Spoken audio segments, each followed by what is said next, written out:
Good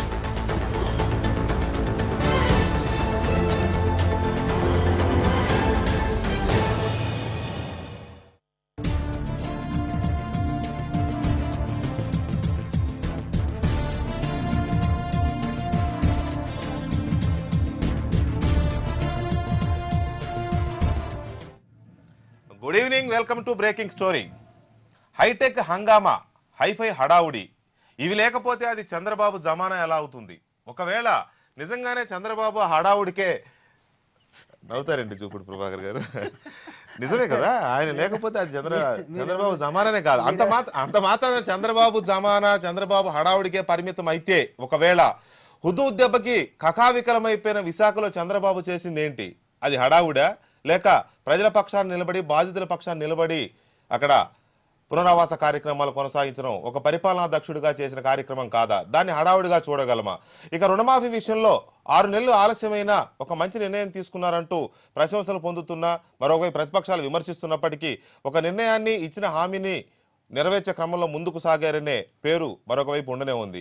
ఇక పెన్షన్ల విషయానికి వస్తే వృద్ధులు, వితంతువులు, వికలాంగులు వీరికి సంబంధించి 5 రెట్లు పెన్షన్లు పెంచి సక్రమంగా ఇస్తానన్న హామీని నిలబెట్టుకున్న చంద్రబాబు ఎర్రచందనం విషయంలోనూ ఇప్పటివరకు అక్రమార్కులు, స్మగ్లర్ల పారిట చిత్తూరు జిల్లాలో అలాగే రాయలసీమ జిల్లాలో వందల వేల మంది వీరప్పలను తయారు చేసిన ఎర్రచందనాన్ని ప్రభుత్వ పరం చేసుకుని ప్రజల సంక్షేమానికి ఎర్రచందనం అమ్మడం ద్వారా వచ్చిన డబ్బును వినియోగించడం ద్వారా మరోసారి పాలనాదక్షను నిరూపించుకున్నారు. అంతేకాదు దేశంలోనే 24 గంటల విద్యుత్ సరఫరా చేసే దిశగా కొత్తగా ఏర్పడిన ఆంధ్రప్రదేశ్ రాష్ట్రాన్ని ముందుకు తీసుకెళ్లడంలో చంద్రబాబు కృషి చెప్పుకోదగినది.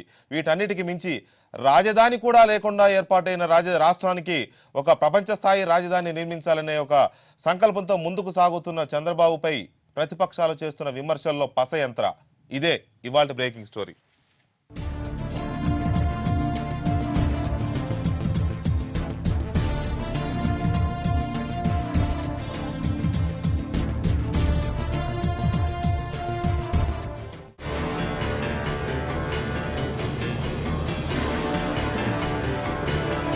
తొమ్మిదేళ్ల ఏకధాటి పాలన తర్వాత 10 ఏళ్లు ప్రతిపక్షంలో ఉండి ముచ్చటగా మూడోసారి చంద్రబాబు ఆంధ్రప్రదేశ్ ముఖ్యమంత్రి పీఠాన్ని దక్కించుకున్నారు. తొలి విడత పాలనలో హైటెక్ పోకడలో వంట పట్టించుకున్న బాబు ప్రతిపక్షంలోకి మారాక వాస్తవం బోధపడిందంటూ ఎన్నికల ప్రచారాల్లో హోరెత్తించారు. విభజనతో గాయపడిన సీమాంధ్రుల హృదయాల్లో సామర్థ్యం, అనుభవం ఉన్న అస్సలు సిస్సలు నాయకుడిగా అవతరించారు. అధికారాన్ని అందుకున్నారు.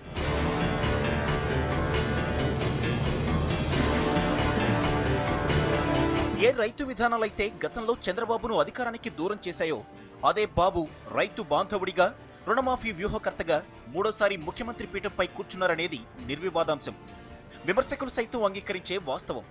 అయితే ఎన్నికల్లో హామీ ఇచ్చినంత వేగంగా మాఫీ విషయంలో బాబు ముందడుగు వేయలేదంటూ ఆ పథకం తొలిదశ అమలు జరుగుతున్న విపక్షాలు మాత్రం విసురులు తగ్గించలేదు. దొంగలు పడ్డ 6 నెలలకు కుక్కలు మురిగినట్లు రైతులు ఆత్మహత్యలు చేసుకోవడం మొదలుపెట్టాక బాబు మాఫీ ప్రక్రియ పట్టాలపైకి తెచ్చారంటూ విమర్శిస్తున్నాయి. 87,000 కోట్ల రుణాలకు గాను రాష్ట్రంలో దాదాపుగా 1 కోటి పైసలకు అకౌంట్లున్నాయి. 1 కోటి మంది పైసలకు రైతులుంటే కేవలం 22 లక్షల మందికి రైతులకు మాత్రమే అలా బిస్కెట్లు వేసినట్టుగా కాస్తో కూస్తో ఇస్తానంటున్నాడు. ఆ 22 లక్షల మంది రైతులకైనా ఎంత ఇస్తాడు అని చూస్తే అది మాత్రం నన్ను అడగట్టు, నేను ఇప్పుడే చెప్పను అని మాత్రం అంటాడు.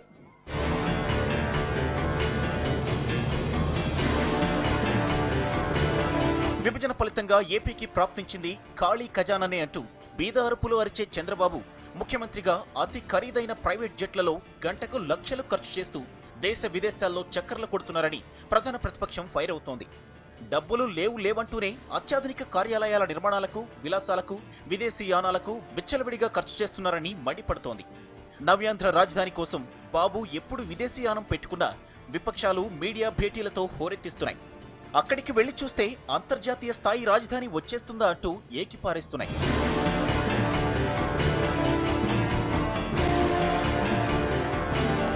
రాజధాని భూ సమీకరణ విషయంలో రైతుల ఆందోళనల్ని అస్త్రాలుగా చేసుకుని బాబు వ్యతిరేకులు ముప్పేట దాడి చేస్తున్నారు. శివరామకృష్ణన్ కమిటీ రాజధానిపై చేసిన సిఫార్సులకు వ్యతిరేకంగా బాబు పచ్చటి పంట పొలాల్ని ధ్వంసం చేయడానికి సిద్ధపడ్డారంటూ పోరాటాలు చేస్తున్నాయి. అటవీ బంజరు భూములు ఉన్న చోట రాజధాని పెట్టకుండా ఏటా 3 పంటలు పండే మాగాణంలో ఆకాశ హర్మ్యాలు నిర్మించజూస్తుండడాన్ని తప్పుపడుతున్నాయి.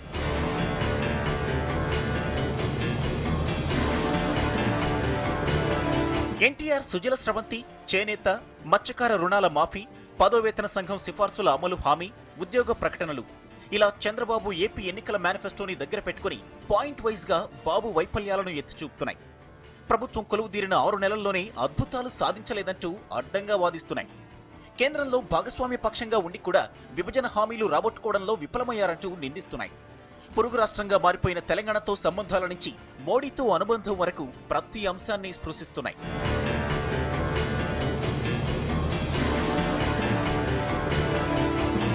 విభజన ద్వారా వచ్చిన హామీలు ఏంటో, దక్కించుకోవాల్సిన ప్రయోజనాలు ఎలాంటివో అధ్యయనం చేసే లోపే అసలు పాలన ఏం జరగలేదంటూ విపక్షాలు విమర్శలు గుప్పించడంలో అర్థం లేదని అధికార పక్షం సైతం గట్టిగా పోరాడుతోంది. నవ్యాంధ్ర నిర్మాణంలో భాగస్వాములు కావాల్సింది పోయి బాగా జరుగుతున్న పనుల్ని సైతం పనికట్టుకుని విమర్శిస్తున్నారంటూ నిరసిస్తోంది.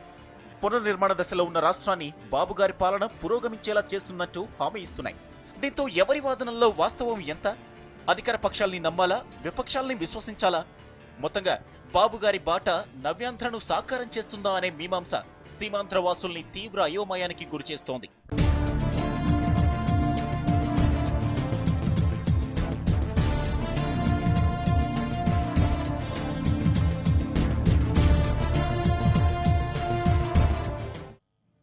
Right, welcome back to breaking story. ఇవాళ బ్రేకింగ్ స్టోరీలో చంద్రబాబు 6 నెలల పాలన మీద మాట్లాడడానికి మాజీ పార్లమెంటు సభ్యులు తులసిరెడ్డి గారు, అలాగే శాసన మండలి సభ్యులు జూపూడి ప్రభాకర్ గారు స్టూడియోలో ఉన్నారు. ఇక కాంగ్రెస్ పార్టీ నాయకులు మల్లాది విష్ణు గారు విజయవాడ నుంచి ప్రత్యక్ష ప్రసారంలో ఉంటే, తెలుగుదేశం పార్టీ నాయకులు అటవీ శాఖ మంత్రి బొజ్జల గోపాలకృష్ణారెడ్డి గారు తిరుపతి నుంచి ప్రత్యక్ష ప్రసారంలో అందుబాటులో ఉన్నారు.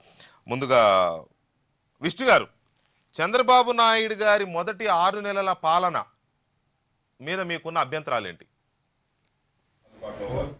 రైట్, విష్ణు గారి చిన్న సాంకేతిక సమస్య. తులసిరెడ్డి గారు, మీకున్న అవగాహన ఏంటి చంద్రబాబు నాయుడు గారు 6 నెలల పాలన మీద? ఒక సామెత ఉంది, అంచు డాబే గాని పంచడాబు లేదని. చాలా సాఫ్ట్ గా చెప్పారు మీరు. రైట్.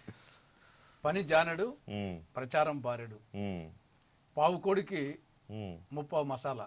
ఓకే, ఇది ఓవరాల్ గా ఈ 6 నెలల చంద్రబాబు పరిపాలన గురించి వ్యాఖ్యానించదలుచుకుంటే దీనికి ప్రాతిపదిక ఏమంటే ప్రధానంగా 5 అంశాలు. రైట్. ఒకటి, ఆంధ్రప్రదేశ్ పునర్విభజన చట్టంలో చెప్పిన అంశాలు ఏ మేరకు అమలయ్యాయి. నంబర్ 2, ఫిబ్రవరి 20వ తారీఖున రాజ్యసభలో ఆనాటి ప్రధానమంత్రి ఇచ్చిన హామీలు ఏ మేరకు అమలయ్యాయి. దాంట్లో వాళ్ళతో పాటు ఈయన కృషి ఉంటుంది. మూడవది, 2014 టీడీపీ ఎన్నికల మేనిఫెస్టోలో ప్రస్తావించిన అంశాలు ఏ మేరకు నెరవేరాయి.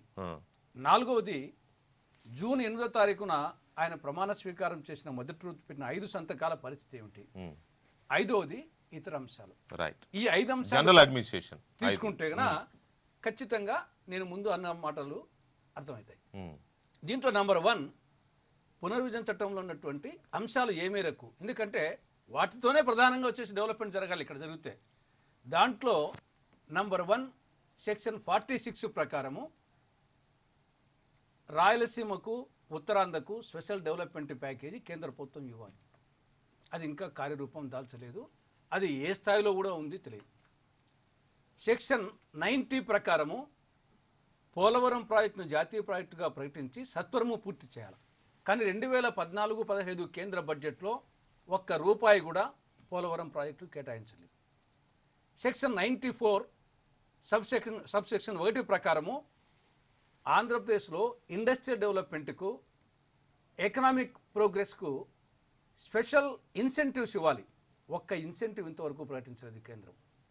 నెక్స్ట్, సెక్షన్ 94 సబ్సెక్షన్ 3 ప్రకారము కొత్త రాజధానిలో రాజ్భవన్, హైకోర్టు, శాసనసభ, శాసనమండలి, సచివాలయం బిల్డింగ్స్కు మిగతా మౌలిక సదుపాయాల కోసము ఆర్థిక సహాయం చేయాలి. ఇంతవరకు ఇక్కడ నుండి ప్రతిపాదనే పోలేదు. పైసా ఇవి కేంద్రం నుంచి రావాల్సిన వాటిలో చంద్రబాబు నాయుడు గారు ఎంతవరకు సాధించుకున్నారనేది మీ ప్రశ్న. ఇది బేసిక్ గా ఇది నంబర్ 1. ఎందుకంటే మొత్తము భవిష్యత్తు అంటే అంతా మొత్తం దీని మీద ఆధారపడింది కాబట్టి తీసుకొచ్చారు. ఐదింటిని ఒకేసారి మనం మాట్లాడుకుంటూ ఓకే, పోతే ఇది ఓకే, కాకుండా ఓకే. ప్రభాకర్ గారు, ఇది మొత్తం డాబుసరిగానే కనపడిందా? 6 నెలల అడుగులు ఆయన వేసిన అడుగులు ఏవైతే ఉన్నాయో ఈ మొత్తం డాబుసరిగానే ఆయన అన్నారు అంచు డాబే గాని పంచడాబు లేదు, సార్ పంచే. అంచు డాబే గాని పంచడాబు లేదు అనేది తులసిరెడ్డి గారి ఆయన స్టైల్ ఆఫ్ సామెత అది. సో రాయలసీమ సామెత అది ఇది 6 నెలల పాలన డాబుసరి పాలనగానే కనబడుతోందా? చంద్రబాబు ఎక్కడా కూడా ప్రజల కోణంలో కానీ లేకపోతే సంక్షేమం కోణంలో కానీ అడ్మినిస్ట్రేటర్గా కానీ ఎక్కడ కనిపించట్లేదా? అంటే ఇక్కడ మనం కాస్త రేషనల్ గా మాట్లాడుకుంటే irrespective of politics political parties lines కాదు అక్రాస్ ది లైన్స్, రాష్ట్రం విడిపోయిన తర్వాత నూతన రాష్ట్రానికి ముఖ్యమంత్రిగా ప్రజలు ఎన్నుకున్నటువంటి అవును. అంటే ఇంతకుముందు గతంలో కూడా మీతో చర్చించేటప్పుడు నూతనంగా వచ్చినటువంటి ముఖ్యమంత్రికి ఎన్ని సవాళ్లు ఉంటాయి, చాలా ఎక్కువ సవాళ్ళు ఈరోజు ఈ ముఖ్యమంత్రి గారి మీద ఉన్నాయి. ఎన్నికల ముందే మనం మాట్లాడాం దీన్ని. ఎస్. సో ఇక్కడ జరుగుతున్న విషయం ఏంటంటే మనం 6 నెలలు అయిపోయిన తర్వాత కొంత మాట్లాడటానికి అవకాశం ఉంది. అవును. కానీ 6 నెలలు నూతన రాష్ట్రంలో పెద్ద సమయం కాదు. చంద్రబాబు నాయుడు గారు టూర్ చేస్తూ ఉన్నారు. సన్ రైజ్ కంట్రీని, లేకపోతే అత్యాధునిక పరిజ్ఞానంతో ఉన్నటువంటి ఎదిగినటువంటి సింగపూర్, జపాన్లతో ఒకసారి టూర్ కొట్టడం, అదేవిధంగా సెంట్రల్ గవర్నమెంట్ తోటి చాలా కేర్ఫుల్ గా డీల్ చేయటం.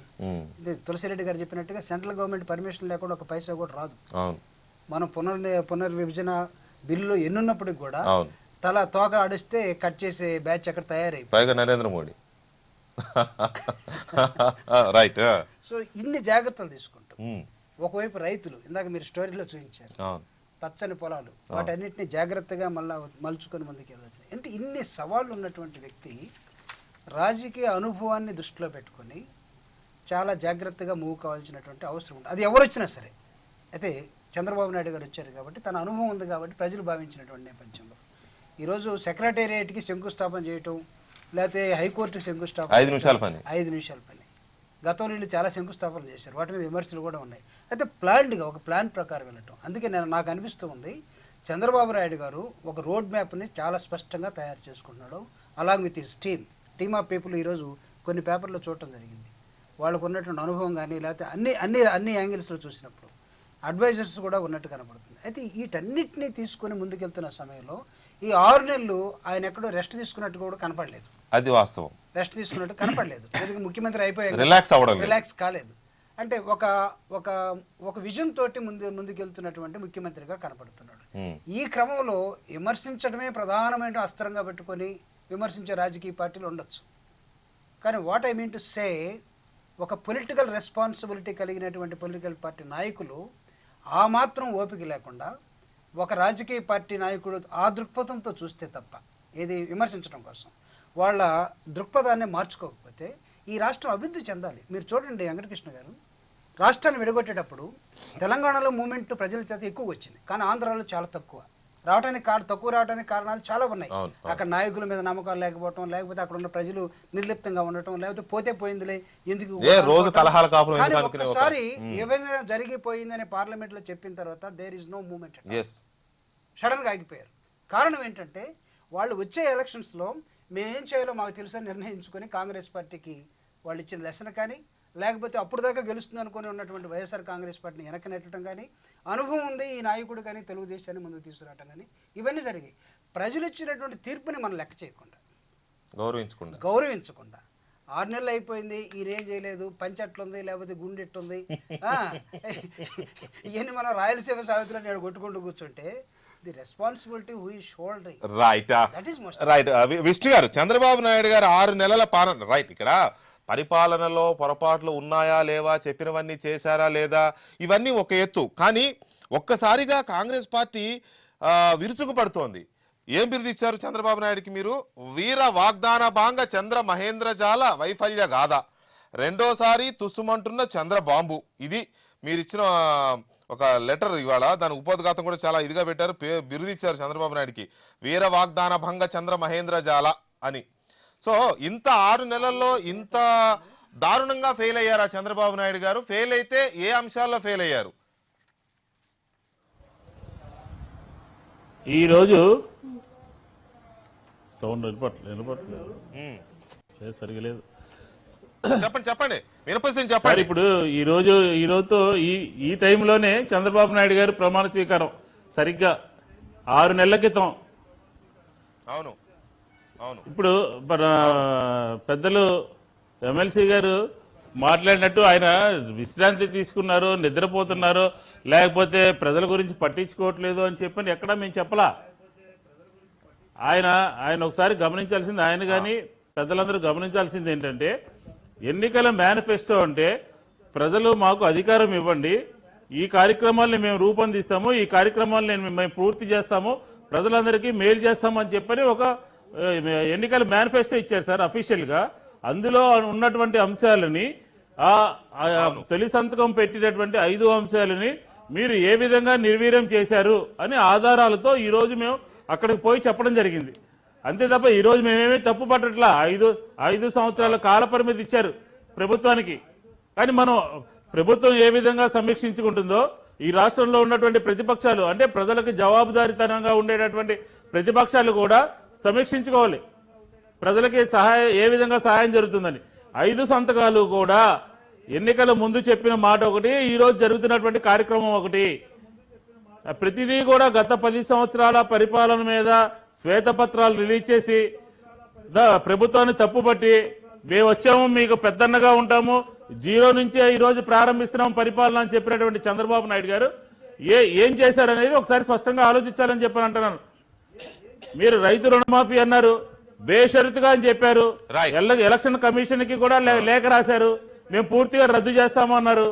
ఈ రోజు 6 నెలల్లో ఎన్ని కథనాలు వస్తున్నాయి, ఎన్ని కమిటీలు పెట్టారు, ఎంతమందికి రద్దు చేశారు? 6 నెలల్లో 5 సంవత్సరాలకు పోయింది ఆ కార్యక్రమం. ఏది బేషరతుగా రద్దు చేస్తానన్నటువంటి రుణమాఫీ 5 సంవత్సరాలకి, సంవత్సరానికి 20% చొప్పున 5 సంవత్సరాలకి పోయింది. ఆ మాట వాస్తవం కాదో, అది జూపూడి ప్రభాకర్ గారికి కనపడిందో లేదో ఒకసారి చెప్పాలి. నెంబర్ 2, రైతుల డ్వాక్రా సంఘాల రుణమాఫీలు పూర్తిగా రద్దు చేస్తామని చెప్పని ఈ రోజు కార్పస్ ఫండ్ కింద పెడతా ఉన్నారు. నెంబర్ 3, రాష్ట్రంలో 1624 గ్రామాలు ఉంటే ఆ గ్రామాలలో ఎన్టీఆర్ సుజల స్రవంతి పూర్తిగా మేము ప్రారంభిస్తామని చెప్పని నియోజకవర్గాన్ని 1 ప్రారంభించి, అది కూడా ఎవరో దాతలు ఇచ్చినటువంటి తీసుకొచ్చి ముందుకు తీసుకురావడం జరిగింది. రాష్ట్రంలో మేము అధికారం కోల్పోయే నాటికి ఈ రాష్ట్రంలో 43 లక్షల పెన్షన్లు ఉన్నాయి. 43 లక్షలు 1000 రూపాయలు 1500 చొప్పునిస్తే 3730 కోట్లు అవుతుంది ఈ రాష్ట్ర బడ్జెట్ లో పెట్టాల్సింది. కానీ 1385 రూపాయలు మాత్రమే పెట్టడం జరిగింది. అక్టోబర్ 2న గాంధీ జయంతి రోజున ప్రారంభించినటువంటి కార్యక్రమం అక్టోబర్ మాసము, నవంబర్ మాసము, డిసెంబర్ వచ్చినప్పటికీ కూడా 3 నెలల నుంచి ఈ రాష్ట్రంలో 1000 రూపాయలు చొప్పున పెన్షన్లు ఇవ్వటం లేదు. దాన్ని ఏ విధంగా చూడాలో కూడా పెద్దలు చెప్పాల్సినటువంటి అవసరం ఉంది. అలాగే ఇందాక మీరు మాట్లాడారు మీ యొక్క ఉపోద్ఘాతంలో కరెంటు సంబంధించినటువంటి 24/7 అని చెప్పిన అక్టోబర్ 2 నుంచి ప్రారంభిస్తామని చెప్పినటువంటి కరెంటు ఈ రాష్ట్రంలో కేంద్ర ప్రభుత్వం నుంచి 1 మెగావాట్ కూడా తీసుకురాకుండానే గతంలో మేము ఈ ప్రాంతంలో కృష్ణపట్నం కానీ లేకపోతే కర్నూలు, అనంతపురంలో ఉన్నటువంటి విండ్ పవర్ ద్వారా కానీ 23 జిల్లాలకు వెళ్లాల్సినటువంటి పవర్ అంతా కూడా 13 జిల్లాల్లోనే ఇవ్వడం మూలంగా ఈ రోజు పవర్ కట్ లేకుండా ఉన్నాం తప్ప చంద్రబాబు నాయుడు గారు ఉత్పత్తి చేసింది లేదు. లేదా వేరే రాష్ట్రం నుంచి ఏదైనా కొద్దిగా కొనుండొచ్చు తప్ప ఉత్పత్తికి వినియోగానికి మధ్య పెద్ద అంతరాలు లేవు. ఇంకో విషయం కూడా చెప్పారు మీరు, ఏది తొలి సంతకాలతో పాటు పెద్దలు తులసిరెడ్డి గారు చెప్పినట్టు కేంద్రం నుంచి రాష్ట్ర విభజన బిల్లులో పెట్టినటువంటి అంశాలని ఒక్కటి కూడా తీసుకురాలేనటువంటి పరిస్థితి ఈ రోజు రాష్ట్రానికి నెలకొంది. ఇంకొక ప్రధానమైనటువంటి పదే చంద్రబాబు నాయుడు గారు చెప్పే మాట ఎర్రచందనం గురించి. విష్ణు గారు ఒక్క నిమిషం దయచేసి ఒక్క నిమిషం ఆగండి. గోపాలకృష్ణారెడ్డి గారు కూడా ఉన్నారు కదా, మనకి ఆయన మంత్రిగా ఉన్నారు, అటవీ శాఖ మంత్రిగా, సీనియర్ పొలిటీషియన్, చంద్రబాబు నాయుడుకి బాగా కావలసిన వ్యక్తి కూడా. సో గోపాలకృష్ణ గారు నమస్తే అండి. వెంకటేశ్వర నమస్కారం. ముందుగా మీకు 6 నెలలు పూర్తి చేసుకుంటున్న సందర్భంగా శుభాకాంక్షలు మీకు. Thank you very much. అందరూ కూడా థ్యాంక్స్. రైట్, ఇక్కడ వీర వాగ్దాన భంగ చంద్ర మహేంద్ర జాల గౌరవ చంద్రబాబు నాయుడు అని ఒక బిరుదు ఇచ్చారు కాంగ్రెస్ పార్టీ నాయకులు మీకు. ఒకటి వాస్తవం, ఈ 6 నెలల్లో అద్భుతాలు జరిగిపోతాయి, ఆంధ్రప్రదేశ్ ఏదో ఒక అభివృద్ధి చెందిన దేశంలాగా తయారవుతుంది అని ఎవరు అనుకోవడం లేదు. కానీ మీరు చేసిన హామీలు ఎన్నికల ముందు మీరు ప్రజలకు చేసిన బాసల అమలులో ముందుకెళ్తున్న మాట వాస్తవం. కానీ ఆ అమలులో మీరు వెనక్కి తగ్గుతున్నారు. కొన్ని కోతలు పెట్టారు, కొన్ని వాతలు పెట్టారు. ఇంత చేస్తామని చెప్పి అంత చేయకుండా ఇంతే చేశారు. ఇలాంటి విమర్శలు ఉన్న మాట వాస్తవం, అది కనబడుతున్న మాట వాస్తవం. వీటిని ఆధారం చేసుకునే ప్రతిపక్షాలు ఇవాళ మీ మీదకి విరుచుకుపడుతున్నాయి. ఏం చెప్తారు మీరు? ఒకటి ఏంటంటే తులసిరెడ్డి గారు అక్కడనే కూర్చోండారు. తులసిరెడ్డి గారు చెప్పారు, అంచుడావే గాని పంచడాబు అంచుడాబు పంచ ఇదని చెప్తున్నాడు ఆయన. అది వారికి వర్తిస్తుంది, కాంగ్రెస్ పార్టీ వాళ్ళకు వర్తిస్తుంది, తులసిరెడ్డి గారికి వర్తిస్తుంది. అంచుడాబు తప్ప ఇది లేదు. వాస్తవంగా ఈరోజు అసెంబ్లీలో వాళ్ళు surprisingly they got zero, big zero. అసెంబ్లీలో వాళ్ళు అసలు లేరు. So they have no right to talk nonsense. ఒకటి. రెండోది, మన జూపిడి గారు చెప్పారు, చాలా స్పష్టంగా చెప్పారు, ఒక పొలిటికల్ పార్టీ ఒక రెస్పాన్సిబిలిటీతో పనిచేయాలా, రెస్పాన్సిబిలిటీతో పనిచేయాలని చెప్పారు. I agree with that. Similarly agri పనిచేయాలని. అదేవిధంగా కరెంటు ఒక మెగావాట్ ఆయన మల్లద్ గారు చెప్పారు, ఒక మెగావాట్ కూడా ప్రొడ్యూస్ చేయలేదని. సో 6 నెలల్లో ఎన్ని మెగావాట్లు ప్రొడ్యూస్ చేస్తారో, ఎట్లా ప్రొడ్యూస్ చేస్తారో అది సపరేట్గా మాట్లాడదాం. కృష్ణపట్నంలో ఏ విధంగా వచ్చింది, కృష్ణపట్నం అప్పుడు చంద్రబాబు గారు ఉన్నప్పుడు ఏం చేశారు, మన కాంగ్రెస్ పార్టీ ఉన్నప్పుడు ఏం చేశారు. వెంకట్ గారు, మన ఉండింది కాంగ్రెస్ పార్టీ, ఈయన కాంగ్రెస్ పార్టీ ఉన్నాడా తర్వాత. కానీ చంద్రబాబు గారు ఒక విజనరీ. చెప్పండి. ఒక 6 నెలల తర్వాత ఆలోచిస్తే, 6 నెలల తర్వాత ఆలోచిస్తే చాలా బ్రహ్మాండం చేస్తున్నారు. ఒక విజన్ తో, ఒక ముందు చూపుతో తీసుకుపోతారు రాష్ట్రాన్ని. మంచి అనుభవం గల వ్యక్తి అని అనుకుంటున్నారు అందరూ కూడా. తుఫాన్ వచ్చింది. తుఫాన్ వస్తే నేను అనుకున్నాను విశాఖపట్నంలో ప్రజలంతా చాలా కోపం కొంటారు అనుకున్నా. వాళ్ళందరూ కూడా అప్పుడు కూడా పొగడుతున్నారు, అయ్యా చంద్రబాబు గారు బ్రహ్మాండం చేశాడు, కష్టపడ్డాడు, బాగా చేశాడని చెప్పి ఉంది, సాటిస్ఫాక్ట్ ఉంది. ఆ విధంగా ఒక అగ్రికల్చర్ మిషన్ కానీ, ఇండస్ట్రియల్ మిషన్ కానీ, సర్వీస్ మిషన్ కానీ, infrastructure mission, urban development mission, social empowerment mission, skill development mission పెట్టుకొని ముందుకు పోతున్నారు. అదేవిధంగా వాటర్ గ్రిడ్ అందరినీ నీళ్లు, ఇరిగేషన్ ని, డ్రింకింగ్ వాటర్ కి ఇబ్బంది లేకుండా చేయాలని ఒక వాటర్ గ్రిడ్ తయారు చేయాలని, అదేవిధంగా పవర్ గ్రిడ్ తయారు చేయాలని, రోడ్ గ్రిడ్ తయారు చేయాలని, ఆప్టికల్ ఫైబర్ నెట్వర్క్, ఆప్టికల్ ఇది చేయాలని, గ్యాస్ గ్రిడ్ చేయాలని, ఆ విధంగా ఒక ఆలోచనతో ముందుకు పోతున్నారు. వెంకటకృష్ణ గారు, ఒకటే ఒక ప్రశ్న అడుగుతున్నాను. ఇప్పుడు ఎక్కడ కూడా ఇప్పుడు చెప్పండి సార్, ఒక్క నిమిషం విష్ణు గారు వస్తున్నారు, మిమ్మల్ని అడుగుతున్నారు. విష్ణు గారు చెప్తున్నారు, గోపాలకృష్ణ గారు ఒక్క నిమిషం ఆగండి. మరి వాస్తవంగా ఈరోజు గోపాలకృష్ణ గారు ఒక్క నిమిషం ఉండండి. విష్ణు గారు గోపాలకృష్ణారెడ్డి గారు చెప్పిన మాటలు కానీ, లేకపోతే ఆయన లిస్టు చదివారు కదా, ఆ లిస్ట్ అంతా చూస్తే అందులో అన్ని అబద్ధాలుగానే కనపడుతున్నాయా మీకు? నాకు సార్ ఇప్పుడు ఒకటేంటంటే రైతు రెండు విషయాలు మాట్లాడదలుచుకున్నాం సార్. పెద్దలు మన్నగారు గోపాల్ కాంగ్రెస్ పార్టీ వాళ్ళు చెప్తున్నారు 5 సంవత్సరాలు ఏమైపోయినాయి. రెండోది, విభజన బిల్లులో అంశాలు ఎందుకు రాలేదు. మూడో అంశం, ముఖ్యమంత్రి గారు ప్రతి దాంట్లో కూడా తిరుపతి నుంచి, హైదరాబాద్ నుంచి దుబాయ్కి ఒక కారిడార్ నిర్మించుకున్నారు. ఎర్రచందనం గురించి కారిడార్ నిర్మించుకుంటారు అంటున్నారు.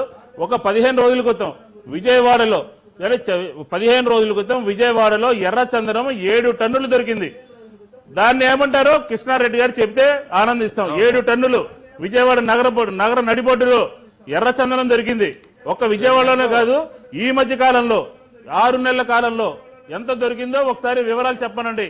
అంటే 6 నెలల పరిపాలనలో ఎర్రచందనం దొరకటము అది ఎవరు వైఫల్యం అంటారు? అటవీ శాఖ మంత్రి గారిదా, చంద్రబాబు నాయుడు గారి వైఫల్యమా?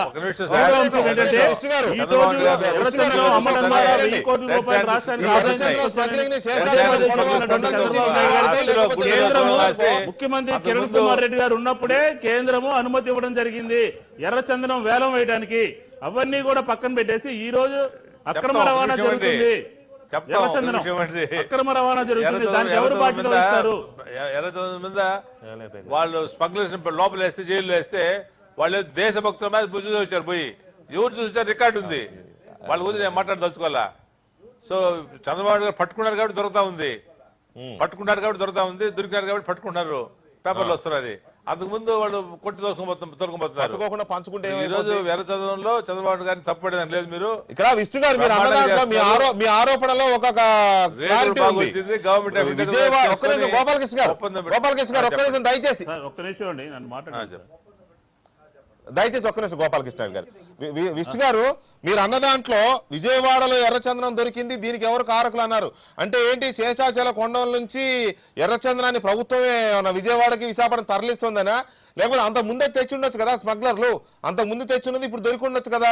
ఆ యాంగిల్ ఎందుకు చూడకూడదు? ప్రతిదాన్ని మనం అట్లా నెగిటివ్ గానే ఎందుకు చూడాలి? కాంగ్రెస్ పార్టీ డైరెక్ట్ లింక్ ఉంది. 7 టన్నుల 15 రోజుల క్రితం 7 టన్నులకు సంబంధించినటువంటి అందులో అధికార పార్టీకి సంబంధించినటువంటి నేతల యొక్క ప్రమేయం మూలంగానే విజయవాడ నగరంలో దొరికింది అని చెప్పి అన్ని పేపర్లో కూడా క్లారిటీగా రావడం జరిగింది. అది కూడా కాకుండా ఈ ప్రభుత్వం వచ్చిన తర్వాత ఎర్రచందనం స్మగ్లర్ల పేరు మీద కూలీల్ని కాల్ చేసినటువంటి ఘనత, కూలి పని చేసుకునేటటువంటి వారిని కాల్చి వేసినటువంటి ఘనత కూడా ఈ ప్రభుత్వానికి దక్కుతుంది. కాబట్టి ఇది గత 10 సంవత్సరాలని చెప్పడం మానేమని చెప్తా ఉన్నాను. ఎందుకంటే గత 6 నెలల్లోనే, గత 10 సంవత్సరాల్లో దొరికినటువంటి ఎర్రచందనం కన్నా ఈ 6 నెలల్లోనే దొంగ రవాణాలో దొరికింది. దానికి ఎవరు బాధ్యత వహిస్తారో చెప్పాలి. 6 నెలల్లో పెరిగింది కాదు, పట్టుకున్నారు. ఒకటి మీకు చెప్తాను, ఎంత పెద్ద ఉక్కుపాత తొక్కేస్తాం. ప్రభుత్వం ఈ రోజు గట్టిగా ఉంది, దాంట్లో ఎటువంటి సందేహం లేదు. మంచి రేటు తెప్పించుకోవడం 1000 కోట్ల రూపాయలు ఇప్పుడు వచ్చింది.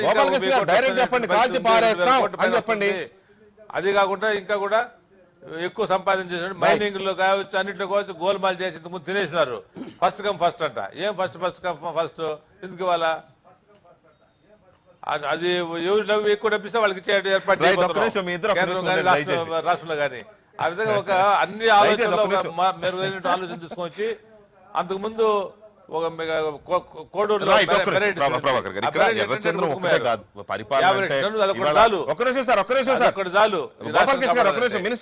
అదే విధంగా 1000 కిలోమీటర్ల కోస్ట్ ఉంది, పోర్టులతో డెవలప్ చేస్తారు. ఇంటర్నేషనల్ ఎయిర్పోర్ట్స్ కానీ రోడ్డు డెవలప్ చేసి అవన్నీ కూడా దేశానికంతా కూడా ఇక్కడి నుంచి సప్లై చేయాలి. ఆడియో లెవెల్ తగ్గించండి, చెప్పండి. రైట్. గోపాలకృష్ణ గారు ఒక్క నిమిషం దయచేసి. ప్రభాకర్ గారు, ఎర్రచందనం ఒక్కటే కాదు ఇవాళ ఆంధ్రప్రదేశ్ రాష్ట్ర అభివృద్ధి అన్నా కానీ, లేకపోతే 6 నెలల పరిపాలన మీద మనం ఒక ఛార్జ్ షీట్ వేయాలన్నా, లేకపోతే దానికి ఒక సర్టిఫికేట్ ఇవ్వాలన్నా, లేకపోతే ఇంకోటి చేయాలన్నా కూడా ఎర్రచందనం. ఒక్క నిమిషం గోపాలకృష్ణ గారు దయచేసి ఒక్క నిమిషం ఆగండి ప్లీజ్. ఇక్కడ అదొక్కటే కాదు, కానీ ఓవరాల్ గా మనం చూస్తే ఈ 6 నెలల కాలంలో చంద్రబాబు నాయుడు గారి కార్యాచరణ ఒకటి, ఇప్పటి వరకు జరిగిన ఎన్నికల హామీల అమలు ఒకటి, ఈ రెండింటిని బేరీజ్ వేసుకోవాల్సిన అవసరం ఉంది. కార్యాచరణ అనేది మీరు అన్నట్టుగా 6 నెలల్లో ఒకేసారి ఏదో జరిగిపోతుంది అనుకోవడం కరెక్ట్ కాదు, నేను ఒప్పుకుంటా, మీతో ఏకీభవిస్తా. కానీ హామీల అమలుకు సంబంధించి మాత్రం కొంచెం కోతలు వాతలు, రకరకాల మాట తప్పడాలు, మాట మాత్ర ఇలాంటివి ఏవో జరుగుతున్నట్టుగా కనపడతా ఉంది. సో ఇదే ప్రధానంగా విమర్శ ఇవ్వాలి. కాంగ్రెస్ చేసినా, వైఎస్ఆర్ కాంగ్రెస్ చేసినా, తులసిరెడ్డి గారు లాంటి రైతు నాయకులు చేసినా, అంటే ఇంకే పార్టీలు లేరు కాబట్టి సో ఎవరు ఏ విమర్శ చేసినా కూడా చేసిన హామీల విషయంలోనే చంద్రబాబు నాయుడు గారు మీనమేషాలు లెక్కేస్తున్నారు అనేది కదా చర్చ. ఆ విషయంలో ఏం చెప్తారు మీరు? ఇక్కడ మనం 2 అంశాలను సరిగా కరెక్ట్గా చూడాల్సిన అవసరం ఉంటుంది సార్. ఒకటేమో చంద్రబాబు నాయుడు గారి మీద పరిపాలన ఏదైనా అత్యంత అనుభవం ఉన్నది అనే ఒక నమ్మకం ప్రజల్లోకి, అడ్మినిస్ట్రేషన్లోకి వెళ్ళిపోయింది. అవును. సో ఆయన ఏం చేస్తున్నాడంటే, నిజంగా నాకు ఒక నమ్మకం ఉంది ఆయన మీద, నా మీద, జనం నా మీద ఒక దాంతో ఉన్నారు, విశ్వాసం ఉంచారు కాబట్టి అతను is making his own plan, ఎలా చేయాలి ఏంటనేది చేస్తున్నాడు. నాకు అనిపిస్తుంది ఎలక్షన్స్ అయిపోయిన తర్వాత ఈ రాష్ట్రంలో అడ్మినిస్ట్రేషన్ ఇంకా సరిగా స్టార్ట్ కాలేదు అనిపిస్తుంది. కారణం ఏంటంటే, అడ్మినిస్ట్రేషన్ అనేది ఎన్నికల తర్వాత అందరికి సంబంధించినటువంటిది, not only to the particular party అని ఒక పార్టీకి సంబంధించింది కాదు. తెలుగుదేశం గెలిచింది కాబట్టి తెలుగుదేశం వాళ్ళకి మాత్రమే ఇది ఉపయోగపడుతుంది అనే దాన్ని తుడిచేయాలి. ఈరోజు విమర్శ ఎందుకు స్టార్ట్ అయిందంటే, పెన్షన్స్ విషయంలోకి వచ్చేసరికి ఎవరైతే తెలుగుదేశం కార్యకర్త అనుకుంటే వాడికి మాత్రమే పెన్షన్ వస్తుంది, తెలుగుదేశానికి ఓటేయకపోతే పెన్షన్ పోతుంది అనేది ఈ మధ్యకాలంలో ఒకటి క్రియేట్ అయింది. Whether it is a fact are not, దాన్ని రిమూవ్ చేయాల్సిన అవసరం ఉంది. బజ్జల గోపాలకృష్ణ రెడ్డి గారు అనుభవమైనటువంటి నాయకులు అట్టున్నాడు కాబట్టి ఈ must make a note on that, తెలుసుకొని ముఖ్యమంత్రి గారు చెప్పాలి. ఒకవేళ తెలుగుదేశం పార్టీ అదే లైన్ లో ఎక్సర్సైజ్ చేయదలుచుకొని మేము ఇట్లానే ఉంటాం అని అనుకుంటే వాళ్ళు లెసన్ కూడా ఖచ్చితంగా సిద్ధపడాల్సిన అవసరం ఉంది. దీనివల్ల రెండవది ఏదైతే వాళ్ళు అనుసరిస్తున్నారో దీనికి అడ్మినిస్ట్రేషన్ లో చంద్రబాబు నాయుడు గారు దృష్టి పెట్టలేదనే దానికి ఇది ఒక నిదర్శనం కనపడుతుంది. ఇక్కడ అడ్మినిస్ట్రేషన్ మీద ఖచ్చితంగా అడ్మినిస్ట్రేషన్ నేను ముందు చెప్పినట్టు ఆ తెలుగుదేశం పార్టీ అడ్మినిస్ట్రేషన్ కాకూడదు. ఇది ప్రభుత్వానికి, ప్రజలకు సంబంధించినటువంటి ఒక అడ్మినిస్ట్రేషన్. ఒకవేళ మీకు బోగస్ ఉన్నట్లయితే తీసేసే మార్గాలు పెంచుకోండి. 60 సంవత్సరాలకి మీరు పెన్షన్ ఇస్తారు. 60 సంవత్సరాలకు ఉన్నటువంటి ఆధార్ కార్డులు కానీ, రేషన్ కార్డు కానీ, లేకపోతే ఎలక్షన్ కానీ దాన్ని తీసుకోవాలి. అంతేగాని పార్టీలకు సంబంధించిన వ్యక్తులతో వచ్చేది కాదు గతంలో చేసినట్టుగానే. ఎర్రచందనం మీరు అన్నారు, స్మగ్లింగ్కి ఉపయోగపడే ఏ మెటీరియల్ అయినా సరే, you call it red sandal or you call it sand or whatever minings, whatever it may be, వీటన్నిటి మీద ఏ ప్రభుత్వమైనా దృష్టి పెట్టాలి. కొత్తగా వీళ్ళు దృష్టి పెట్టి లేకపోతే ఇదిగో మేము చేస్తున్నాం అంటే విష్ణు గారు అన్నట్టుగా విజయవాడలో దొరికింది కదంటే, విజయవాడలో ఏం దొరకదు, ప్రతిదీ దొరుకుతుంది అక్కడ. విజయవాడలో నీకు అడవుల్లో దొరికేదే కాదు, ప్రతిదీ కూడా ప్రతి గ్యాంబ్లింగ్ యాక్టివిటీ నీకు అన్ని పట్టణాల్లో దొరుకుతుంది. అన్ని పట్టణాలు, నాట్ ఓన్లీ విజయవాడ. సొసైటీ అట్లా కుళ్ళిపోయింది. ఈ రోజు Vijayawada since it's very near to the capital city. ఈ రోజు ఏమవుతుందంటే గుంటూరు ఇంక ఏర్పడలేదు, విజయవాడ ఒక పెద్ద కేంద్రం, పెద్ద కూడలు ఇది. ఈ కూడల్లో అన్ని యాక్టివిటీస్ జరుగుతాయి, అన్ని రకాల శక్తులు అక్కడ ఉన్నాయి, ఖచ్చితంగా ఉంటాయి. నీకు ఎర్రచందనాన్ని విజయవాడకి తరలించడం పెద్ద గొప్ప విషయం ఏం కాదు. గోపాలకృష్ణారెడ్డి గారు నిద్రపోయే లోపల అది అక్కడికి వచ్చేస్తుంది, రావడానికి అవకాశం. కాబట్టి విజయవాడ దొరికిందనే దానికి మనం పెద్దగా ఫోకస్ ఇవ్వాల్సిన అవసరం లేదు. కానీ దీన్ని జరగకుండా చూడటం కోసం మీరు తీసుకున్నటువంటి మార్గాలు ఏంటని చెప్పగలిగితే బాగుంటుంది. రైట్. తులసిరెడ్డి గారు, ఇక్కడ చంద్రబాబు నాయుడు అనగానే ఒక అడ్మినిస్ట్రేటర్ అనే ఒక పేరు, రైట్, తర్వాత ఒక హైటెక్ లేదా ఒక హైఫై, ఎంతసేపు ఈ యాంగిల్లోనే చూస్తాం. కానీ ఈ దఫా పరిపాలనలో కొత్త రాష్ట్రం ఏర్పడిన తర్వాత ఈ 6 నెలల్లో మనం చూస్తే ఉద్యోగుల వయసు పెంపు కానీ, పదవీ విరమణ వయసు పెంపు కానీ, లేకపోతే పెన్షన్లు 5 రెట్లు పెంచడం కానీ, లేకపోతే సరే ఎన్టీఆర్ భోజనం అనేది పెట్టారు కానీ అన్ని చోట్ల ప్రారంభం కాకపోయినా అది ఒకటి స్టార్ట్ అయ్యింది. తర్వాత సుజల శ్రవంతి, ఇట్లా శాంపిల్ సార్ ఇది చేశారు. వెల్ఫేర్ దిశగా వెళ్తున్నారు కదా, ఈ వెల్ఫేర్ దిశగా వెళ్తున్న చంద్రబాబుని ఎలా చూస్తారు మీరు? నేను ఇంకా పూర్తి 5 అంశాల ప్రాతిపదికగా ఇంకా ఒక అంశం కూడా పూర్తి కాలే. అంచు డాబు ఉంది, పంచ డాబులు ఏదైనా కాబట్టి అంచు కూడా పంచలో ఒక భాగం కాబట్టి కొన్ని మార్కులు వస్తాయి, నేనేమి 0 మార్కులు వేయలేదు. ఇక్కడ ఓవరాల్ గా గత ఎన్నికల్లో ప్రధానంగా బాబు మోడీ జోడీ బాగుంటుంది, ఇది రాష్ట్రానికి ఉపయోగం ఉంటుందని లాభం జరుగుతుంది కాబట్టి. కానీ ఈ 6 నెలల్లో బాబు మోడీ జోడీ అంత మంచి జోడీ కాదని చెప్పేసి అంటే ఒక్కటి కూడా రాలేదనంటే అదొకటి నిరూపితమైంది. రెండవది ఈయన అనుభవజ్ఞుడు. అంటే ఒక క్వశ్చన్ నేను మీకు అడ్డొస్తున్నాను తులసిరెడ్డి గారు, మీరు ఎంపీగా కూడా చేశారు. పంచవర్ష ప్రణాళిక వేస్తేనే ఇప్పుడు వేసిన పంచవర్ష ప్రణాళిక కార్యాచరణ ఒక 1 year తర్వాత మొదలవుతుంది. అలాంటిది కేంద్రం నుంచి రాష్ట్రానికి రావాల్సినవి కానీ, లేకపోతే ఒక కొత్త రాష్ట్రం నిలువ నీడ లేకుండా కూడా చేసి ఏర్పడిన రాష్ట్రం కదా అది. అలాంటి రాష్ట్రానికి అప్పుడే ఏదో వరదలా వచ్చేయాలి నిధులు వీళ్ళిద్దరు చేతులు కలిపారు కాబట్టి అని ఎలా అనుకుంటున్నారు మీరు? నేను చట్టంలో ఉండేటి, చట్టంలో లేనట్టు చెప్పడం ఉన్నా కూడా చట్టం అమలు అవ్వాలన్నా కూడా it takes some time కదా. కనీసం అనౌన్స్మెంట్ 6 నెలలు కావాలన్నా, ఉద్యోగుల విభజనకు ఐఏఎస్ ఆఫీసర్స్, ఐపీఎస్, ఐఎఫ్ఎస్ లను విభజించడానికి 6 నెలలు కావాలి, కేంద్రం వైఫల్యం అది. కాబట్టి రెండవది వచ్చేసి ఇక్కడ ఈయన అనుభవజ్ఞుడు కాబట్టి ఈయన అనుభవం వచ్చేసి ఉపయోగపడుతుంది అనే ఉద్దేశం. అనుభవజ్ఞుడు కాబట్టి అధికారులు రాకపోయినా కూడా చేస్తున్నాడు అనుకోవచ్చుగా.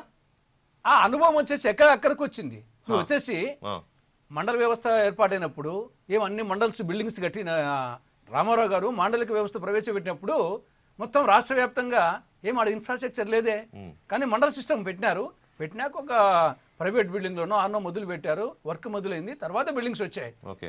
కాబట్టి ఇప్పటికీ మీరు ఏమంటారు, ఇమీడియట్ గా హైదరాబాద్ లో ఉన్న ఉమ్మడి రాజధాని తరలించాలంటారు అక్కడికి తరలించకుండా ఇక్కడ ఉన్నంత వరకు నువ్వు ముఖ్యమంత్రి, మంత్రులు, సెక్రటేరియట్ కూర్చొని మిగతా వాళ్ళు పరిశ్రమలు పెడతారు అక్కడ. తర్వాత ఇక్కడ ఉన్నంత వరకు ఒక్క వ్యాట్లోనే సంవత్సరానికి 5,000 నుండి 10,000 కోట్ల రూపాయల మధ్య ఆంధ్రప్రదేశ్ బడ్జెట్కు పోయేది తెలంగాణ బడ్జెట్కు పడుతుంది హైదరాబాద్ అకౌంట్ లో. డెఫినెట్ గా వచ్చేసి ఇక్కడ ముఖ్యమంత్రి, మంత్రులు, సెక్రటరీ ఉన్నంత వరకు వ్యాట్ రూపంలో ప్రధానమైనటువంటి ఆదాయం రాష్ట్రానికి వ్యాటే. ఆ వ్యాట్ లో 5,000 నుండి 10,000 రాజధాని నుండి వాళ్ళకి పోతుంది, అక్కడ డెఫిసిట్ అవుతుంది. కాబట్టి నీ యొక్క 9 ఏళ్ల అనుభవం ఏమైందంటాను వచ్చేసి. కాబట్టి ఇక్కడ కేసీఆర్కి వచ్చేసి కొత్త ముఖ్యమంత్రి 6 నెలలే, కానీ ఈయనకు 6 నెలలు కాదు, గతంలో 9 ఏళ్ళు ఉన్నటువంటి ఆ నేపథ్యం కూడా ఉంది. కాబట్టి ఆ నేపథ్యంలో ఈయన ఆలోచించాలి మనము. ఆయన కష్టపడుతున్నాడు, కానీ లిఖాయా 10 పేజ్ లిఖాయా లేకిన్ అండాయి అన్నట్టుంది. కాబట్టి కష్టపడతానే కాదు, దీనికి మనం ఏమి సాధించాము దాంట్లో ఇంకా 5 సంతకాలకు సంబంధించి నేను చెప్పాను. ఆ 5 సంతకాల్లో రుణాల మాఫీకి సంబంధించి 1 రైతులు, 2 మహిళలు, 3 వచ్చేసి చేనేత. రైతులకు సంబంధించి కొంత పాక్షిక రుణమాఫీ, కానీ ఓవరాల్గా ఆలోచిస్తే రైతులకు లాభం కంటే నష్టం ఎక్కువ జరిగింది. వాళ్ళందరినీ డిఫాల్టర్ చేశావు, సకాలంలో చేసి వాళ్ళు కట్టుకోకుండా చేసి, మీరు కట్టొద్దు నేను కడతానని చెప్పేసి వాళ్ళని డిఫాల్టర్స్ చేసి, వాళ్ళకు రుణ సౌకర్యం అందకుండా, పంటల బీమా అందకుండా అందరినీ డిఫాల్టర్ చేసి. మీరు రైతులను ఎందుకు ప్యానిక్ చేస్తున్నారు తులసిరెడ్డి గారు? I'm not talking about Tulasireddy గారు, మీరు ఒక్కళ్ళ గురించే మాట్లాడాలా నేను. రుణమాఫీ వల్ల రైతులకు ఏదో నష్టం జరిగిపోయింది, రైతులను రోడ్డుకు లాగేస్తారని ఒక ప్యానిక్ సిచ్యువేషన్ క్రియేట్ చేస్తారు. ఇప్పుడు జరగాల్సింది 5 దఫాలుగా కట్టేది కూడా వడ్డీతోనే కడతామని చెప్తున్నప్పుడు కూడా ఏదో అంటే ఒక పనిని ఎంతసేపు మనం నెగిటివ్ తప్ప పాజిటివ్ కనిపించాలి. అవి తీసుకొని బ్యాంకులోకి పోతే అప్పిస్తారా? రైతుల గురించి మాట్లాడేటప్పుడు ఒక అంశం నేను చెప్పదలుచుకున్నాను. 3 నెలల క్రితం జరిగినటువంటి కౌన్సిల్ అసెంబ్లీ సమావేశాల్లో అంటే మాకు షెడ్యూల్లో ఉందో లేదో నాకు తెలియదు, కానీ సడన్గా ముఖ్యమంత్రి గారు కౌన్సిల్కి రావడం జరిగింది. గతంలో ముఖ్యమంత్రులు వచ్చినట్లుగా ఒక అంశాన్ని చాలా స్పష్టంగా చాలా ఫోకస్ తోటి మాట్లాడారు. ఒకవేళ రైతులకి మేము చెప్పినటువంటి ప్రామిస్ని మేము ఫుల్ఫిల్ చేయకపోతే జీవితంలో మేము రాజకీయ పార్టీగా మనుగడ సాధించలేము. కాబట్టి కొంచెం లేట్ అయినా సరే స్పష్టంగా చేయదలుచుకున్నాం. నిన్న ఇచ్చినటువంటి 20%, ఆ తర్వాత ఇంకో 50%, 100% వాళ్ళు 6 నెలల్లో తీసుకెళ్ళినా లేదా సంవత్సరంలో తీసుకెళ్ళినా 2 సంవత్సరాలు తీసుకెళ్ళినా తెలుగుదేశం పార్టీ ఒక ప్రిస్టేజియస్గా చేసినటువంటి ఒక ప్రామిస్. అయితే మొత్తం ఒకేసారి ఇవ్వాలా అనే ఒక నినాదంతో మీరు అన్నట్టుగా రైతుల్ని ప్యానిక్ చేసి మాట్లాడే విధానం కూడా ఖచ్చితంగా తప్పుడు విధానం నేను భావిస్తాను. కారణం ఏంటంటే నా అబ్జెక్షన్ కూడా అదే. Yes, rightly your pointed out. నా విధానం నేను చెప్పేది ఏంటంటే ఏ రైతు కూడా అంటే మెజారిటీ రైతులు ఈరోజు పొలంలో వ్యవసాయం చేస్తున్నట్టు కాదు, కౌలుకి ఇవ్వటమో లేకపోతే దాన్ని జాగ్రత్తగా పైనుండి చూస్తూ ఉన్నారు. అంటే ఇట్ డజంట్ మీన్ దట్ రైతులు చేయట్లేదు కాబట్టి వాళ్ళకి ఏమి ఇవ్వకూడదని కాదు. వీళ్ళిద్దరి మధ్య ఒక డైలాగ్ మొదలు కావాలి. భూమి నాది, తీసుకునే ప్రభుత్వం, ఇక్కడ నువ్వు నష్టపోతున్నావు లేదా నేను నష్టపోతున్నాను, what you are going to compensate, this is most important. ఈ బ్రిడ్జ్ ఎప్పుడైతే సరిగా ఉంటుందో వాళ్ళు సక్సెస్ అవుతారు. Everything will be. ఈ బ్రిడ్జిని నిర్మించుకోలేకుండా లేకపోతే ఈ కాంటాక్ట్ అనేది అయితే ఉందో, ఈ కన్సల్టెన్సీ సరిగా లేకపోతే ఇలాంటి విమర్శలు వస్తాయి. ఈ విమర్శలు కూడా నేను చెప్తున్నా. ఎస్, ఆ ఏరియాలో చూసినప్పుడు గుంటూరు, విజయవాడ కమ్యూనిస్టు పార్టీలకి పెట్టను కోటండి. కార్మికులు మీకు తెలియదు కాదు, కార్మిక ఉద్యమాలు అయినా కూడా అనుకున్నంత రావట్లేదు. కారణం ఏంటంటే అక్కడ ఉన్నటువంటి రైతులు వాళ్ళు they are trying to understand the government. ఇక్కడ ఇంకొక అంశం, రైతుల గురించే మాట్లాడుతున్నాం మనం. ప్రభుత్వం దృష్టిలో పెట్టుకోవాల్సిన అంశం ఏంటంటే రైతు కూలీలుగా ఉన్నటువంటి వ్యవసాయ అక్కడ ఉన్నటువంటి ఆసాం మీద ఆధారపడి బ్రతికే క్యాపిటల్. మీరు మళ్ళీ క్యాపిటల్ ఒకసారి ఖచ్చితంగా ఆలోచించాలి. అది మనం ఇంత ముందు కూడా మాట్లాడాం. విష్ణు గారు ఇక్కడ నేను స్ట్రైట్ అవే అంటే యాక్చువల్ గా రజనీకాంత్ మూలాన మన చర్చ కూడా కొద్దిగా ఆలస్యంగా మొదలైంది. నేను స్ట్రైట్ అవే అడుగుతున్నాను. రుణమాఫీ విషయంలో చంద్రబాబు మోసం చేశాడు, చంద్రబాబు మాట తప్పాడు, ఇస్తానన్న ఇంత ఇవ్వలేదు, 80 లక్షల నుంచి 30 లక్షలకు వచ్చాడు, 80,000 నుంచి 30,000కు వచ్చాడు, ఇట్లా రకరకాల ఆరోపణలు ఇవి చేస్తున్నాయి కదా ప్రతిపక్ష పార్టీలు, మీరు కూడా. నేను ఒకటే స్ట్రైట్ క్వశ్చన్, ఈ రుణమాఫీ చంద్రబాబు చేసిన రుణమాఫీ వల్ల రైతుకు మేలు జరిగిందా, కీడు జరిగిందా? అది 10 మందికి జరగని, 20 మందికి జరగని, 10 రూపాయలు ఇవ్వని, 20 రూపాయలు ఇవ్వని, మేలు జరిగిందా, కీడు జరిగిందా? Straight question. I want straight answer please.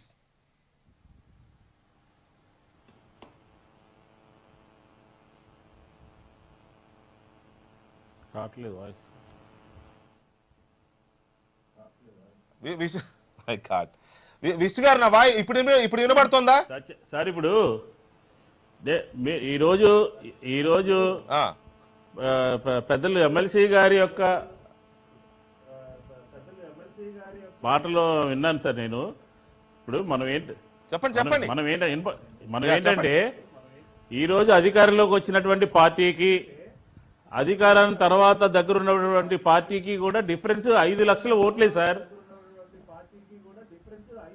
అని పేపర్లో కూడా చూస్తున్నాం. కాబట్టి ఈ రోజు ఎందుకని మా అధికారంలోకి వచ్చినటువంటి పార్టీ ఈ రకంగా చేస్తుంది అంటే రైతులకి రుణమాఫీ పూర్తిగా చేస్తామని చెప్పని అప్పుడు మాట్లాడి మళ్ళీ తర్వాత ఈ రోజు ఆర్గ్యుమెంట్ వేరే విధంగా ఉంది.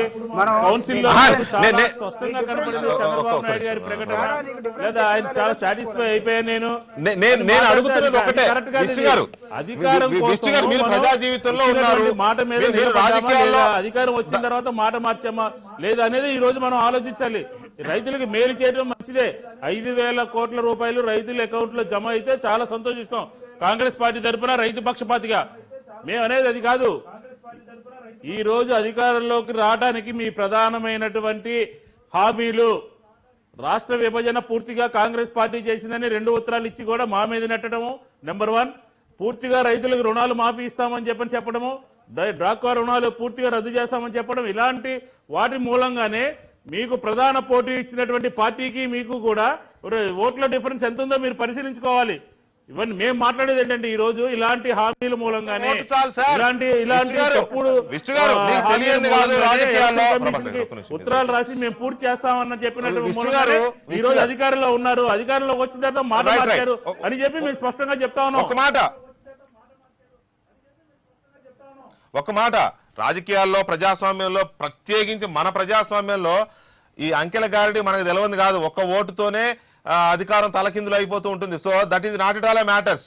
అది అసలు 5 లక్షల ఓటు తేడా ఉందా, 10 లక్షల ఓటు తేడా ఉందా, అది లెక్కే కాదు. 100 ఓటుతో 500 ఓటుతో గెలిచిన వాళ్ళు ముఖ్యమంత్రులైన సందర్భాలు కూడా ఉన్నాయి. సో అది పెద్ద విషయం కాదు. నేను అంటాను, మీకు తెలియంది కాదు. కాకపోతే నేను అనేది ఒకటే, మీరు ఇంతగా ఇది చేస్తున్నా, చంద్రబాబు నాయుడు హామీలు విస్మరించారన్నా, రాజధానిలో రైతులు దోచేస్తున్నారన్నా, లేదు రైతుల భూములు లాగేస్తున్నారన్నా, లేకపోతే అనుకున్న మేరకు హామీలు అమలు చేయలేకపోయారు, లేదా రుణమాఫీ విషయంలో మాట తప్పారు, ఇన్నన్నా కూడా ఎంతో ట్రై చేస్తున్నారు జనాన్ని కదిలించాలని ప్రభుత్వానికి వ్యతిరేకంగా. అటు వామపక్షాలు కానీ, ఇటు మిగతా ప్రతిపక్షాలు కానీ ఇంకా రావట్లా జనం బయటికి. అంటే బహుశా జనం వెయిట్ చేస్తున్నట్టున్నారు, 6 నెలలకే మనం రోడ్డు ఎక్కడం కరెక్ట్ కాదేమో అని. పార్టీలకు మాత్రం తొందర ఎక్కువైపోతోంది. I right? ఈ రోజు మేము కానీ, లేకపోతే ఇందాక మీరు ప్రస్తావించినటువంటి పార్టీలు కానీ ఈ ప్రభుత్వాన్ని కూలగొట్టాలనో, ఈ ప్రభుత్వాన్ని దింపేయాలనో, లేకపోతే ఈ ప్రభుత్వం తక్షణం తొలగాలని చెప్పనో ఎవరికీ లేదు. ప్రజలు ఇచ్చినటువంటి మ్యాండేట్ ప్రకారం, ప్రజలు ఇచ్చినటువంటి అధికారం ప్రకారం 5 సంవత్సరాలు కూడా ట్రాక్ మీద, అంటే సరైన దిశలో పరిపాలన చేయమని చెప్పని మాత్రమే మేము అడుగుతున్నాం తప్ప చంద్రబాబు నాయుడు గారు ఈ క్షణంలో 6 నెలల కాలంలో మేము దిగిపోవాలని ఎవరు అడగట్లేదు. అది స్పష్టంగా అర్థం చేసుకోవాలి. అంతే తప్ప ప్రజాస్వామ్యంలో మనం మాట ఇచ్చి ఎన్నికల ముందు ఒక మాట చెప్పి ఎన్నికల తర్వాత ఒక మాట చెప్తాం, ఇదే మనకు ఉన్నటువంటి ప్రజాస్వామ్యం అని చెప్పని మనం అనుకుంటే మనం చేసేది ఏం లేదు. కాబట్టి ఈ రోజు గోపాలకృష్ణ గారు ఒక మాట ఫైనల్ గా చెప్పండి. మీ దగ్గర రాష్ట్రంలో సంకీర్ణ సర్కార్ ఉంది, మీరు ఎన్డీఏలో భాగస్వాములుగా ఉన్నారు. గోపాలకృష్ణ గారు ఆంధ్రప్రదేశ్ లో బీజేపీతో కలిసి ప్రభుత్వాన్ని ఏర్పాటు చేశారు మీరు. అయినా కూడా కేంద్రం నుంచి ఇంతవరకు రావాల్సిన హామీలు ఒక్కటి కూడా రాబట్టుకోలేకపోయారు. కనీసం ఒక స్పష్టత ఇదిగో ఇప్పుడు వస్తుంది, బిల్లులో పెట్టిన రాష్ట్ర పునర్విభజన బిల్లులో పెట్టిన అంశాలను కూడా రాబట్టుకోలేకపోతున్నారు. చివరి నిమిషంలో గొడవ జరుగుతుంది, ఏదో రకంగా దీన్ని ముగించాలనుకుని చెప్పి హడావుడిగా మన్మోహన్ సింగ్ ఇచ్చిన హామీ ప్రత్యేక హోదా, దాన్ని రాబట్టుకోలేకపోతున్నారు. ఒకవైపు ఎన్డీఏలో భాగస్వామిగా ఉంటూ, ఒకవైపు రాష్ట్రంలో సంకీర్ణ ప్రభుత్వాన్ని నడుపుతూ కూడా, బీజేపీతో అంటకాగుతూ కూడా రాష్ట్రానికి రావాల్సిన ప్రయోజనాలను రాబట్టుకోలేకపోతున్నారనే విమర్శకి మీరిచ్చే సమాధానం ఏంటి? సార్ నన్నేనా? వెంకటేష్ కాదండి, గోపాలకృష్ణ గారు. హలో, అంటే మీరు ఆయన ప్లేస్ లో రావాలనుకున్నారు? గోపాలకృష్ణ గారు వినపడుతుందా? వినిపిస్తుంది. రైట్, నేను అడిగేది ఒకటే, మళ్ళీ అడుగుతున్నా. ఆంధ్రప్రదేశ్ లో బీజేపీతో కలిసి సంకీర్ణ ప్రభుత్వం మీది, ఎన్డీఏలో మీరు భాగస్వాములు. అలాంటి మీరు కేంద్ర ప్రభుత్వం విభజన బిల్లులో ఇచ్చిన హామీలు రాబట్టుకోవడంలో కానీ, లేదు బిల్లులో లేకపోయినా ప్రధానిగా ఉన్న మన్మోహన్ సింగ్ అప్పుడు ప్రత్యేక హోదా ఇస్తామంటూ చేసిన హామీని కానీ రాబట్టుకోవడంలో ఇంకా వెనకబడుతున్నారు. ఇప్పటికీ సరైన స్పష్టత లేదు దాని మీద అనే విమర్శ అయితే గట్టిగా ఉంది. దానికి ఏం చెప్తారు? హామీని నిలబెట్టుకో ప్రయత్నం చేస్తున్నారు తప్ప ఇంకోటి లేదు. గత 10 ఏళ్లలో చేసినటువంటి అవకతవకల్ని 6 నెలల్లో శుభ్రం చేస్తారంటే చేయలేకుండా పోయి ఉండొచ్చు. మొత్తం క్లీన్ అప్ చేశారంటే చేయలేకుండా పోవచ్చు. కానీ రుణమాఫీ మాత్రం చాలా మంచిది. బట్ ఈ అపోజిషన్ పార్టీస్ పిల్లి శాపాలకు ఉట్లు తగ్గుతాయని సాగుతుంది. అట్లా పిల్లి శాపాలు పెడుతున్నారు వాళ్ళు. ఎందుకంటే పాలు తాగాలండి, మేము ఉట్టి దగ్గర ఉంటుంది మేము చూస్తున్నాం.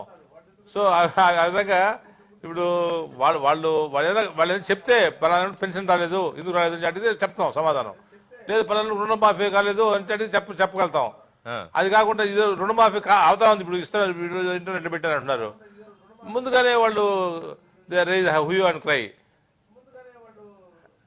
అది కరెక్ట్ కాదు. ఇది వాళ్ళు ఆ విధంగా వాళ్ళు ఒక ఆలోచనతో పోతారు, ముందుకు పోతారు. అది మంచిది కాదు. వాళ్ళు ఒక నిర్మాణాత్మకమైనటువంటి కన్స్ట్రక్టివ్ సజెషన్ ఇస్తే విన్నాము, తప్పదు అనేటువంటి ఆలోచనతో ఉన్నాం. కానీ ఇచ్చే పరిస్థితులు లేరు వాళ్ళు.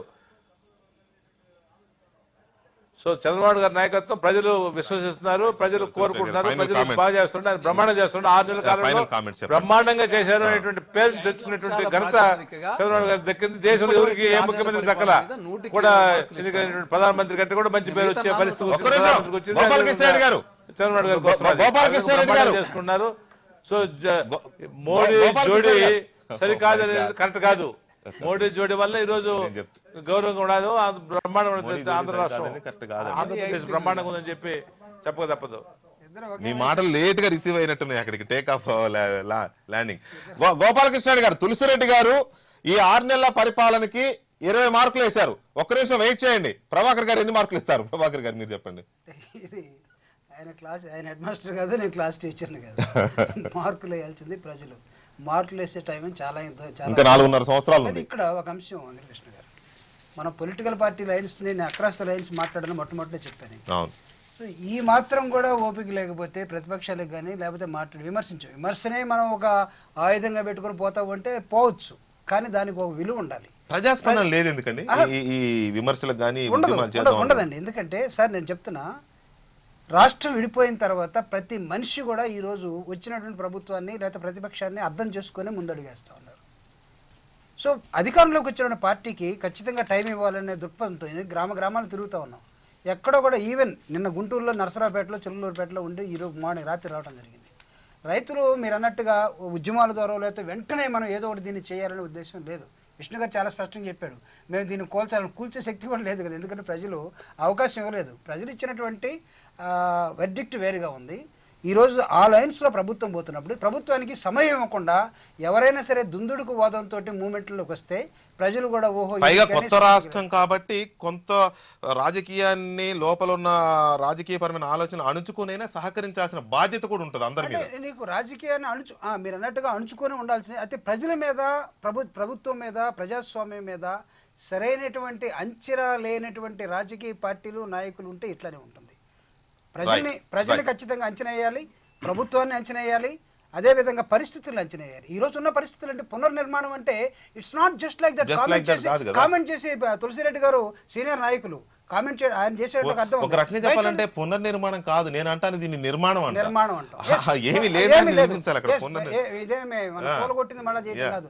ఏమీ లేని చోట from the scratch rise from the scratches.